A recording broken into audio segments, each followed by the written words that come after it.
Napanood niyo na ba tong video ni Eric Bukbang na pumunta siya sa isang unlimited wings sa may Talipapa? Madalas ako mapadaan dito pero wala akong rason para kumain dito.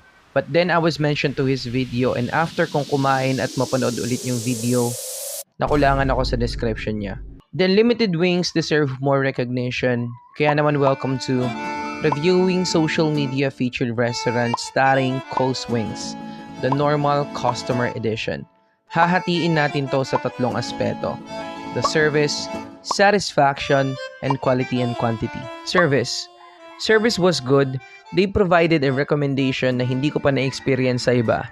They recommended na mag-order muna kami ng tig-iisa sa bawat flavors para matikman at malaman kung ano yung pinakagusto namin, na parang nagte-taste test ang datingan, pare.